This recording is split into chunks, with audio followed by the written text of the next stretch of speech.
মেঘের শহর কার্শিয়াং, যা ল্যান্ড অফ হোয়াইট অর্কিড নামেও পরিচিত। এনজেপি থেকে কার্শিয়াংয়ের দূরত্ব মাত্র 40 কিলোমিটার, পৌঁছাতে সময় লাগে 1.5 ঘন্টা মতো। দার্জিলিং, কালিম্পং, কার্শিয়াং, উত্তরবঙ্গে এই 3টে জায়গায় কিন্তু প্রধান, এবং এই 3টে জায়গাকে কেন্দ্র করেই পর্যটন শিল্প গড়ে উঠেছে। সুন্দর, ছোট্ট এবং আভিজাত্যে পরিপূর্ণ কার্শিয়াং শহরে দেখার জন্য প্রচুর জায়গা রয়েছে। তার মধ্যে খুব পপুলার একটা ভিউ পয়েন্ট হলো গিদ্দা পাহাড় ভিউ পয়েন্ট, যেখান থেকে অসাধারণ একটা ভিউ পাওয়া যায়। আজকের পর্বে আপনাদের জন্য সন্ধান থাকছে এই গিদ্দা পাহাড়ের একদম পাশেই একটা হোমস্টের।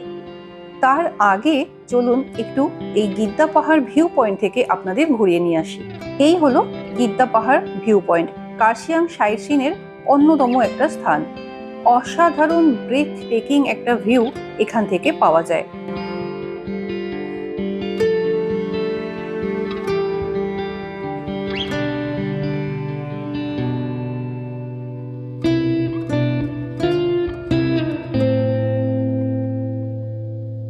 এই গিদ্দা পাহাড় থেকে একদিকে যেমন কার্শিয়াং শহরটা দেখা যায়, সেই রকম নিচে দেখতে পাওয়া যায় পুরো শিলিগুড়ি শহরটা। আর ওয়েদার ক্লিয়ার থাকলে এখান থেকে তিস্তা নদী এবং কাঞ্চনজঙ্ঘা পুরো ভিউ পাওয়া যায়। এই জায়গাটায় এলে আপনার মনে হবে ঘন্টার পর ঘন্টা এখানেই দাঁড়িয়ে থাকি, সামনের ভিউটা এতটাই সুন্দর। এই হলো কার্শিয়াং শহর।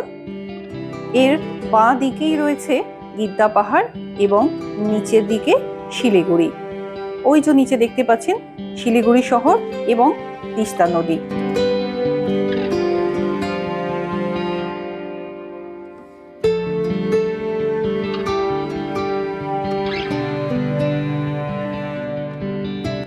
এই জায়গার সব থেকে ভালো জিনিসটা হলো এই যে নিচে রাস্তাটা দেখছেন, এই রাস্তা ধরে পায়ে হাঁটা একটা রাস্তা আছে, যেটা একদম পাহাড়ের শেষ প্রান্ত পর্যন্ত পৌঁছে যায়। গিদ্দা পাহাড় ভিউ পয়েন্টের ঠিক উল্টো দিকে রয়েছে নেতাজি সুভাষচন্দ্রের একটা মিউজিয়াম। এটাও কিন্তু কার্শিয়াং সাইট সিনের মধ্যেই পড়ে।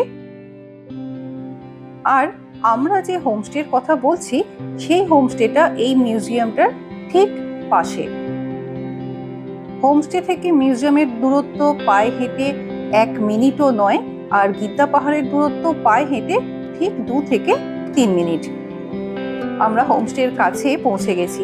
এই হলো নেতাজি সুভাষ মিউজিয়াম, আর ঠিক এর পাশেই রয়েছে এই অতিথি গৃহ হোমস্টে।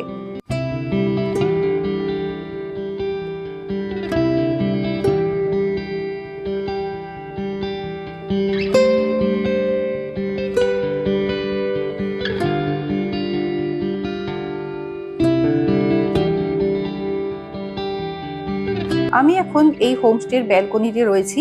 এখানে এরকম বসার জন্য ছোট ছোট জায়গা করে দেওয়া রয়েছে। দেখতেই পাচ্ছেন সামনে থেকে পুরো গিদ্দা পাহাড়ের ভিউ পাওয়া যাচ্ছে।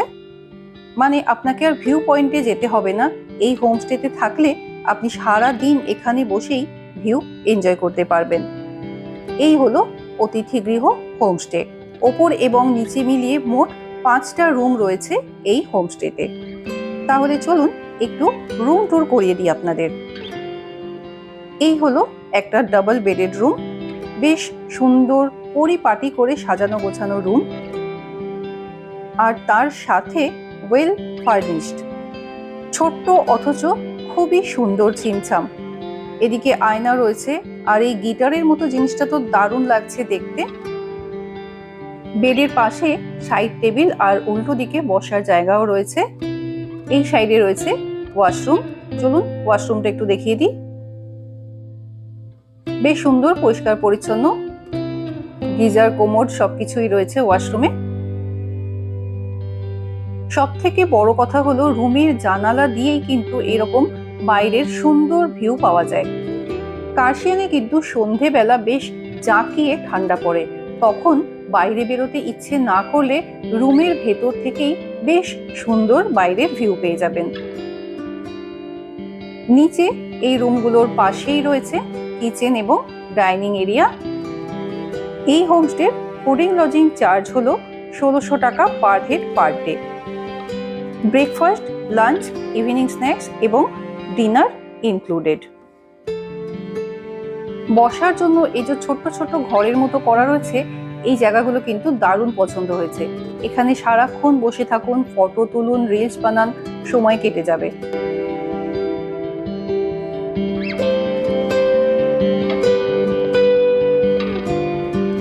এটা হলো মেন গেট। গেটটা বেশিরভাগ সময়ই বন্ধ রাখা হয়, কারণ একদম পাশেই যেহেতু একটা টুরিস্ট স্পট রয়েছে, অনেক লোকজন যাওয়া আসা করেন, তাই সেফটির জন্য গেটটা কিন্তু বেশিরভাগ সময়ই বন্ধ রাখা হয়। চলুন এবার একটু ফার্স্ট ফ্লোরটা দেখে নেওয়া যাক। সিঁড়িতে ওঠার সময় এরকম সুন্দর একটা টয় ট্রেনের ছবি দেওয়া রয়েছে। আর সিঁড়ি দিয়ে উঠে সামনেই যে ব্যালকনি থেকে তো আপনার রুমে যেতে ইচ্ছাই করবে না। সামনের অসাধারণ ভিউ দেখে মনে হবে এখানেই দাঁড়িয়ে থাকি।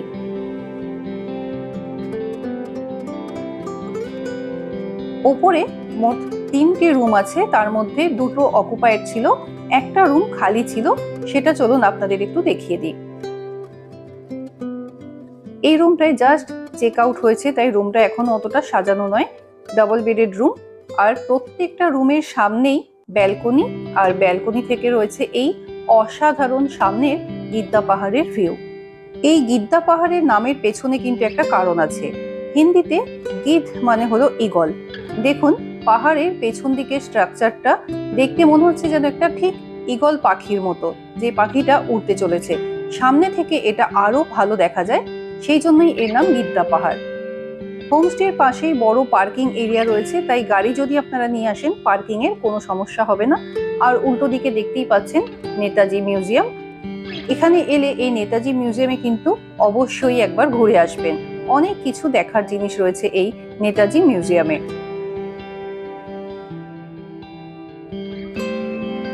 এখানকার সন্ধেবেলার কিছু ভিউ আপনাদের ফটোর আকারে দেখানোর চেষ্টা করছি। এক কথায় অসাধারণ।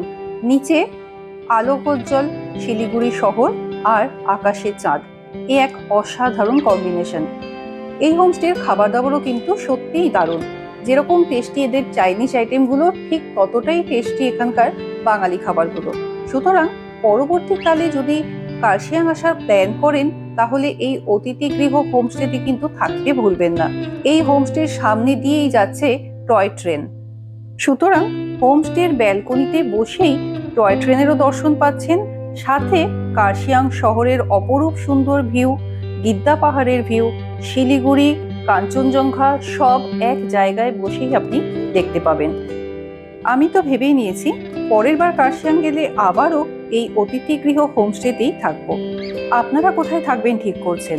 ভাবতে থাকুন। দেখা হচ্ছে পরবর্তী পর্বে। সবাই খুব ভালো থাকবেন। ধন্যবাদ।